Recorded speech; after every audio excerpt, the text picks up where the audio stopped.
बड़े बोलदे मित्रां दे केस मामे टोलदे करदे अजे सारे रोलदे रलदे ना पेस साडे आउंदे करदे ना फेस नहीं मैं भर के क्लिप डिक्की रखिया टूलनिया तो देख के चकी तू साडे अथरे असूल असी पढ़िया पढ़ाई जेड़े पढ़ते स्कूल तुसी चलदे ने ते साडे रूल नहीं मैं हाथ फेर सिर ते बिठाए वैली ने रखी मक सिक्कियां दी गैंग कैली ने ते बूथा थानी करदे आ नाम टैली ने ओ देख टेलीविजन न्यूज़ फैली ने ओ चंगी तरह अपने नहीं पै गया है शोर मैं काका परखी ना मित्रां दा जोर नहीं गब्बरू दी भड़क ते कंबदा फ्लोर पहलों भी सी दस्सिया कि साडी गल होर है बड़े बोलदे मित्रां दे केस मामे टोलदे करदे अजे सारे रोलदे रलदे ना पेस साडे आउंदे करदे ना बड़े बोलदे मित्रां दे केस मामे टोलदे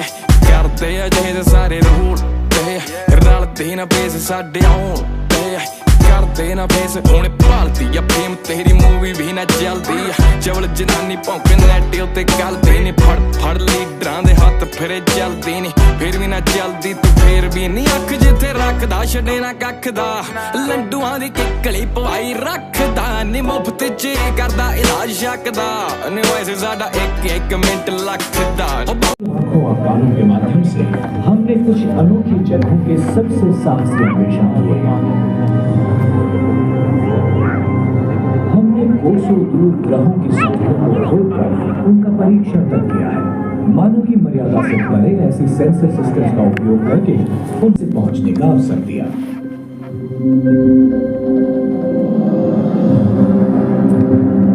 हमेशा महाकाय ग्रहों का भ्रमण करने वाले छोटे विश्व प्रभावित कर जाते हैं, जैसे ये मिरांडा, यूरेनस का 480 किलोमीटर की लंबाई वाला चांद। जब भूभाग का एक बड़ा शिलाखंड सतह से ऊपर उठकर वहीं पर जम गया, तब ये 5 किलोमीटर ऊंची दीवार का निर्माण हुआ। एक छोटे विश्व के लिए ये महाकाय है। पृथ्वी की तुलना में ये चट्टान 470 किलोमीटर ऊंची होगी।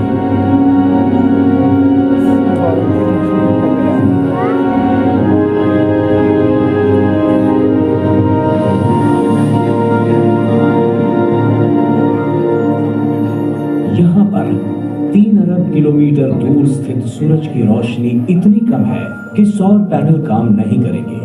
इसीलिए वॉयेजर को अपने साथ एक छोटा सा न्यूक्लियर जनरेटर रखना जरूरी हो गया है, जिसके जरिए अनुसंधान उपकरणों को बिजली मिलती रहे। इस डिश एंटेना की दाहिनी तरफ जो गठीला सिलेंडर दिख रहा है, ये वही है। एक लंबे पुलिंदे में मैग्नेटोमीटर था, जिसे यान के इलेक्ट्रॉनिक्स से दूर रखना जरूरी था। कई कैमरे और सेंसर्स का एक गतिशील समूह इस विशाल रोबोट की आंखें और कान थे। अन्य ग्रहों पर हुई यशस्वी यात्राओं से प्रोत्साहित होकर वॉयेजर 2 के उड़ान का समय 30 से मात्र 12 वर्ष किया गया।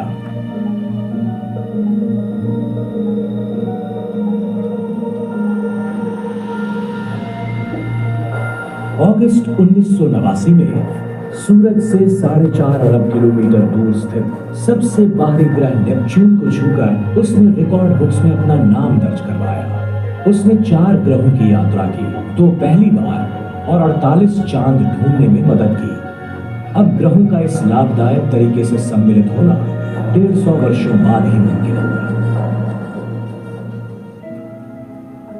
आश्चर्य की बात यह है कि सबसे भीतरी ग्रह बुध और शुक्र का अन्वेषण करना काफी मुश्किल है। 1974 और 1975 में एक अंतरिक्ष यान ने बुध की एक आंशिक रूप से तस्वीर खींची थी, पर दोबारा किसी रोबोट को खोज यात्रा पर लौटने के लिए 33 वर्ष लगे।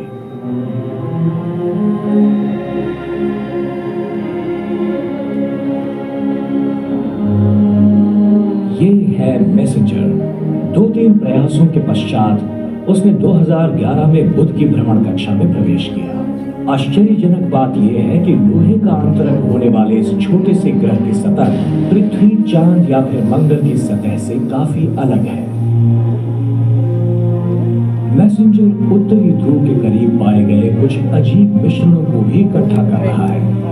कुछ शोधकर्ताओं का मानना है कि ये दरअसल पानी से जमी बर्फ होगी, पर अब तक इस बात की पुष्टि करने वाला सबूत नहीं मिला है। शुक्र पर बर्फ को किसी भी स्वरूप में पाना नामुमकिन है, क्योंकि इसकी सतह इतनी गर्म है कि उस पर सीसा भी पिघल सकता है। सिर्फ चंद सोवियत गहरायान जो हथियारबंद टैंक्स की तरह बनाए गए थे, शुक्र पर सीधी तरह से उतर सके हैं। उनसे मिली छवियों की मदद से हमने उस ज्वालामुखी ग्रस्त चट्टानों से भरे भूखंड का विस्तृत चित्र निर्माण किया है। यहाँ पर कार्बन डाइऑक्साइड से भरा वायुमंडल है जो पृथ्वी से 90% घना है। यहाँ पर कोई भी आरक्षित मानव बुरी तरह से जलकर भूल जाए। उनके लिए तो मानव चलित चंद्र यात्राएं ऐतिहासिक घटनाएं हैं। हाल ही में चांद के धुओं पर पानी जमकर बर्फ होने की खोज के कारण भविष्य में अन्वेषण और औद्योगिकीकरण की संभावनाएं बढ़ गई हैं। पहले अमेरिका और रशिया का चांद की भूमि पर वर्चस्व हुआ करता था, पर अब यूरोपीय देशों के रोबोट अंतरिक्षयान चांद पर सफलतापूर्वक जा चुके हैं और पिछले कुछ वर्षों में तकनीकी क्षेत्र की 3 बड़ी आशियाई हस्तियां जापान, भारत और चीन भी चांद पर जा चुकी हैं। अब तो पहले अशासकीय उपग्रहों से मिलते जुलते पर थोड़े से अलग होते हैं धूमकेतु। वो ज्यादा वाष्पशील होते हैं और सूरज की गर्मी के कारण बड़ी मात्रा में वायु और धूल का उत्सर्जन करते हैं। सबसे प्रसिद्ध है धूमकेतु हैले, जिसकी छोटी सी परिक्रमा उसे 76 वर्षों में एक बार सूरज के नजदीक लाती है। अवकाश युग में प्रवेश करते हुए सर्वप्रथम रशिया, जापान और यूरोप ने उसकी मुलाकात करने अपने रोबोट्स भेजे। सबसे साहसी था यूरोपियन जियाटो यान।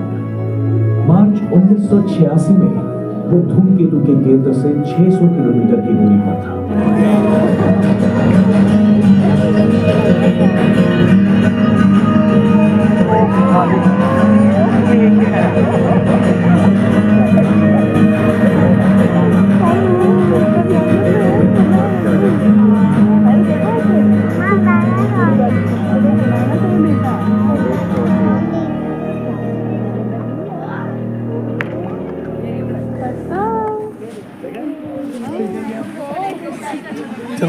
फिर भी ना चलदी तू फिर भी नहीं अख जिथे रखदा छड़े ना कख दा लंडुआं दी किकली पवाई रखदा नी मुफ्त च करदा इलाज शक दा नी वैसे साडा एक मिनट लखदा ओ बाउंस नहीं हुंदे मित्रां दे चेक नी उच्ची उच्ची सुनदे लगे डक नी ओ शोहां बाहर लगी